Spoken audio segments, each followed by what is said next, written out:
Kathleen Stock has faced harassment and bullying for saying gender is not more important than biological sex, particularly, she said, when it comes to law and policy. Is free speech under threat on our campuses? And if so, what should be done? I'm joined now by Matthew Goodwin from the University of Kent and Rob Ford from the University of Manchester. Thanks for joining us both. To start, is that something Kathleen Stock should have said? Matt, let's come to you first. Yes, I think she should be able to express her views based on her research. I think ultimately one of the reasons why our universities are world-leading universities is because of the fact that we have academics with different views who can come together and exchange those views robustly. And I also think, given the wider polarization that we are experiencing in Western democracies, it's more important, I think, today than ever to ensure that our students are being exposed to the very real views and values that they're going to experience when they leave university out there in the real world. So I think Kathleen has every right to express her view on campus. Rob? Yeah, same view, basically.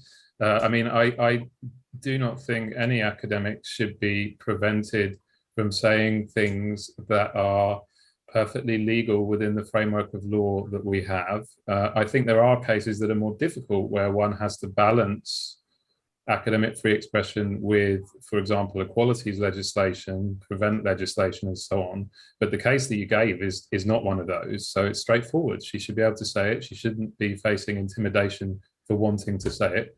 And the notion that this is something that should not be said is an illiberal one and wrong. And do you think Sussex Uni has had the right response here? We know that there was a push by the union to ultimately call for a full investigation into transphobia. You've got to separate out the response of the university and the union because they're very different things.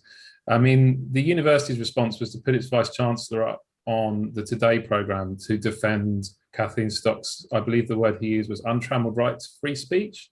That strikes me as the right response to what was an anonymous campaign of intimidation on campus. He was standing up for his employee and their rights.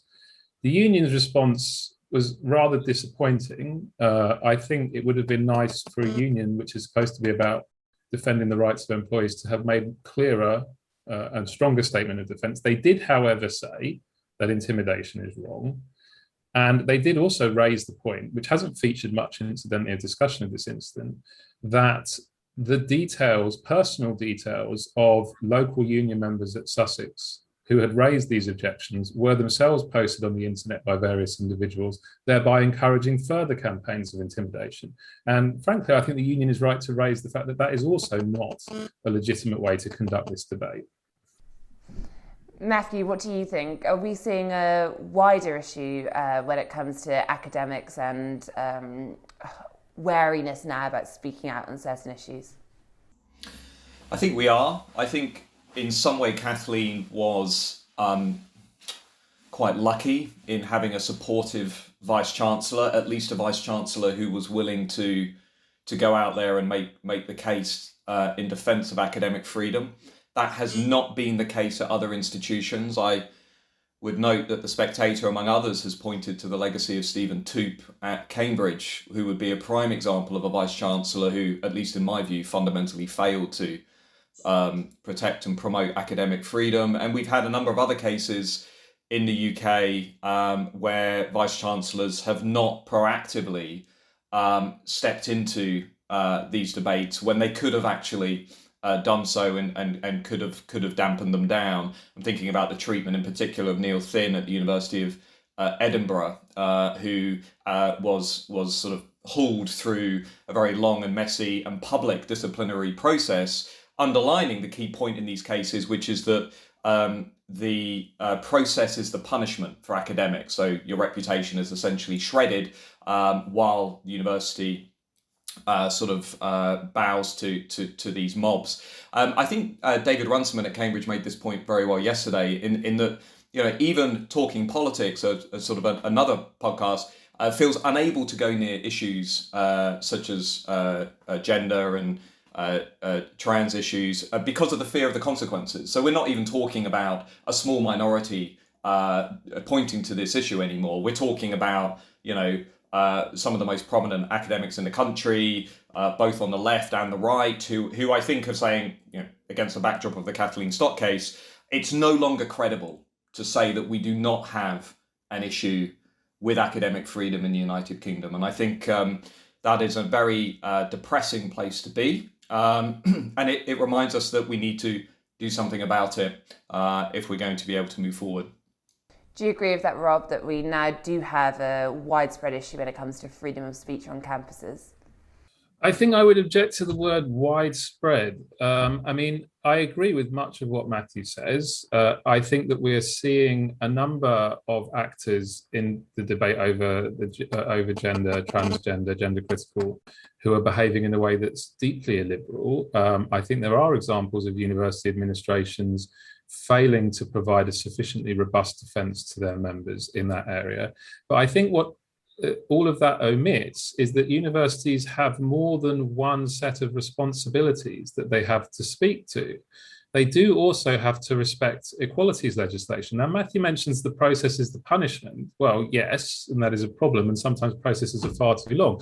But to take another case that has recently happened this year, which isn't on the gender issue, but on the issue of views about Israel, David Miller at the University of Bristol lost his job. He faced a very long process. It is still to this day not clear on what grounds he was dismissed. Now, I would emphasize that in my view, David Miller's views were fundamentally unacceptable because they involved disclosing the details of and threatening and stigmatizing and stereotyping individual named students at his campus. But a university has to sort out the different and conflicting responsibilities it faces when you have a situation, on the one hand, of protecting the rights of academics to speak freely, and on the other hand, respecting equalities legislation with regards to protected characteristics, which would include gender, which would include ethnicity, which would include trans status. That is not necessarily a simple or easy matter to sort out. That does sometimes require lengthy procedures, which may indeed include a need to remain silent within a polarized public sphere in order not to prejudice the case as it goes through. So while I agree there clearly are issues with illiberalism on some issues, and that illiberalism stretches well beyond the university campus, it is also the case that to think of this as an issue solely in terms of free speech is to miss the most important source of tension and conflict within this issue. Matthew? Well, just to go back to your question, I think the evidence on the problem that we have with academic freedom today, just before we go into specific cases, is pretty overwhelming. About 2 or 3 years ago, when a few colleagues and I started to raise this issue and started to form a working group on this issue, I think it's fair to say there was a very loud view, you might even say dominant view, that this was being exaggerated, that this was being perhaps used for political purposes, that essentially it didn't really exist as an issue. And we saw a number of prominent academics essentially make that case. There was a strong rebuttal to some of the arguments that were made through various policy reports among a large number of academics, suggesting that this was being exaggerated or that we couldn't possibly make conclusions about threats to academic freedom based on what those reports were showing. I think fast forward to today, Katy, and we now have so much evidence, so much research, that I'm glad to see now today, actually, against the backdrop of Kathleen's case, that everybody now agrees, with the exception of 1 or 2 radicals who continue to argue that this is being made up, individuals such as Jonathan Portes and others. I think there's a broad consensus on the left and the right that we have an issue. And recent studies at King's, even the UCU's own survey, shows that 1 in 3 academics are now self-censoring their views on campus because they fear negative consequences. They fear what will happen if they do air their real views, which David Runciman, I think, expressed very eloquently yesterday on politics live. So we do have an issue. And I would also add that as the government's higher education and academic freedom bill was passing through Parliament, which I know we'll come on to discuss, I was quite struck by the testimony from the chief executive of the Office for Students, who also agreed that what she was seeing coming through her office on a regular basis pointed clearly to the need for us to take some action on these issues. So I'm less of the view. I don't share Rob's view about the equalities legislation. I think on some of these cases, you think that universities should ignore equalities legislation? No, I didn't. No, I didn't say that at all. That was what I was saying. They have a responsibility. So it's important. If I just finish the point, there are cases such as Kathleen Stock's cases, Neil Thinn's case, Noah Carl's case. I think in some respects how Jordan Peterson was treated at Cambridge, among others, where actually I think vice chancellors, senior members of university actually have a moral obligation to make the symbolic and substantive point that academic freedom is the primary goal within higher education, and they can do that in some cases independently of particular cases. I was quite struck by Adam Tickle's response at Sussex, and I thought it was a very good response. Unfortunately, he's now stepping down as Vice Chancellor, and we don't know what the new Vice Chancellor is going to say about this case. But I do think we have a moral obligation as academics and as leaders of universities to make the case that actually the fundamental principle of academic freedom is one that we should protect and promote. And the reason the government has decided to take action in this area is because it's concluded, and I think rightly, that universities have become so ideologically skewed that they can no longer be relied upon to promote that academic freedom. And I think that's a fundamental problem. And just finally, I wanted to ask you both about really who carries responsibility when it comes to tackling some of the problems that you both agree there is a problem. There's obviously a disagreement as to the exact scale response. And perhaps a start with you, Matthew, and then bring in Rob for the final word. You mentioned the government's free speech bill, what it's doing there. And I just wondered, do you think this is something which is the government can fix, or ultimately are there limits to what the government can really say on this? So I think this is it's a fascinating case. It's a fascinating case for global reasons as well. The UK is essentially becoming one of the first countries to take such positive action, as in proactive action on academic freedom. The Canadians are watching us very closely. Politicians in Quebec and France are watching this legislation very closely. My view used to be, I think I'm right in saying similar to Rob's, but I'll let him speak for himself. I used to feel incredibly uncomfortable about the idea of government intervening in the higher education space. I've not come at this from the view that this was my starting position.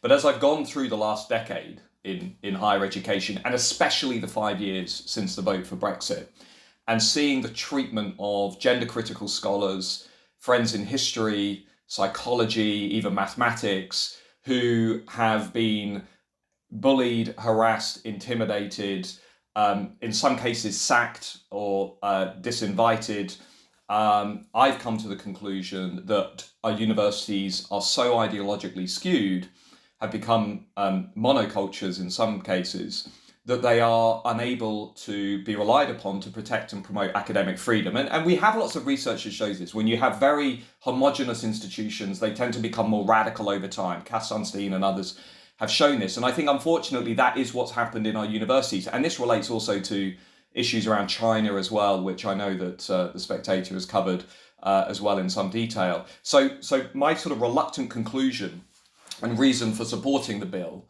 is that I think we need culture change within our universities.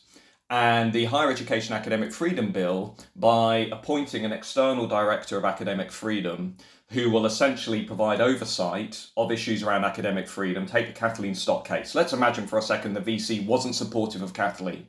Let's imagine for a second that the UCU, as it was in this case, was not supportive of Kathleen Stock. Where can she go apart from walk onto campus and be bullied and harassed. Now, she could bring a private case. She could perhaps, contact lawyers for herself and so forth.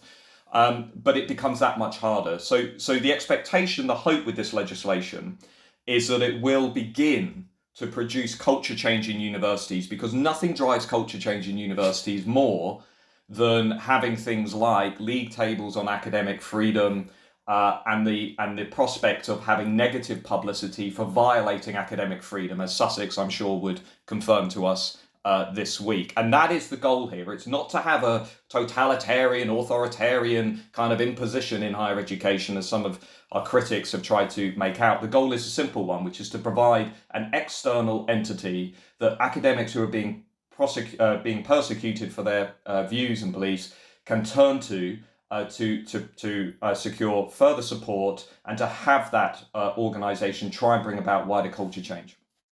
Rob, do you think the bill is a good idea? Largely no, and not because I disagree with the idea that, there are issues here that need greater attention. As I think has become clear from the conversation, we both agree that particularly in some of the most contentious areas right now, that's true. I just think that if the problem is a cultural one, and I actually agree that it is a cultural one, and it stretches beyond campus, that you can't just wave a magic wand with legislation written on it, and you can't just wave a magic wand with regulator on it and expect that to solve the problem. And I'll give a few reasons why I think that that's the case. First of all, the example that Matthew gives is not one that is actually extant, to my knowledge, in any individual case. I don't know of any university academic in Britain who has lost their job due to lawful speech. There have been cases that have been where they have faced harassment and bullying and so forth. It is not clear to me what the external regulator would actually be able to do to change that situation. Now, that in itself is, of course, very sad, but it then raises the question, well, what's the external regulator for? Even in the David Miller case, and Miller has lost his job, and we still don't know why, the university was clear in its statement that he has not lost his job because of lawfully expressing his views. It emphasized that his views were a lawful expression of free speech. If this regulator is about regulating the lawful expression of free speech, they're not going to have a lot to do, because most of the cases that cause trouble are not about that. They're about universities' other duties. They're about their safeguarding duties. They're about their equalities legislation duties coming into conflict in particular cases with the statements and perceived reactions to those statements of people on campus. And so I don't think it will work for that reason, number one. Number two, and this I think is even more important, there's a jurisdictional problem here. If you actually look closely at many of the people who protest in many of these cases, I'll give you another example, the Germaine Greer case, which incidentally in the research that Matt cited, it was treated as a case of cancellation, even though the event went ahead as confirmed by the person who organised it. It took a while to get them to correct the record on that. In the Germaine Greer case, the people who organised the protest were not from the university. They were reported in the Daily Mail as having been students of the university, even though the leader of the protest confirmed he was not a university student and had never been a university student, and neither were any of the other people involved in the protest. We do have a broader problem here with rather illiberal extreme groups who are willing to engage in intimidation and disruption. And I think that that is a disgrace in the liberal society, that is not the way that you go about making your case. However, that problem very often does not fall within the jurisdiction of universities. Universities cannot sanction people who are not students or staff on their campus. It is difficult for them to keep people off their campus. And a third problem I'd like to raise is the problem of perverse incentives. Let's say we have this external regulator, and the external regulator says any university that puts on an event which is then cancelled due to intimidation will face sanction. The way many university administrations, which are institutionally risk averse, will respond to that is to say any event where there is a risk of cancellation will just stop it from happening in the first place. If it's never announced, if it's never on the public record, then it's never cancelled. Is that a victory for free speech? I would argue no. I would argue the situation where Germaine Greer gets to speak at Cardiff University, even despite the protests, is the victory for free speech. Probably more people attended it because of the publicity around the protests and so forth. The situation where the Vice-Chancellor of Cardiff says, oh, I don't want the regulator getting involved in this. This seems a bit like a dodgy issue where we're going to have trouble and media attention. Let's just not put it on. That's not a victory for free speech. That's the opposite. And my concern with this legislation is there's a failure to think through some of the perverse incentives that it risks creating. Thanks, Rob, and thanks, Matt.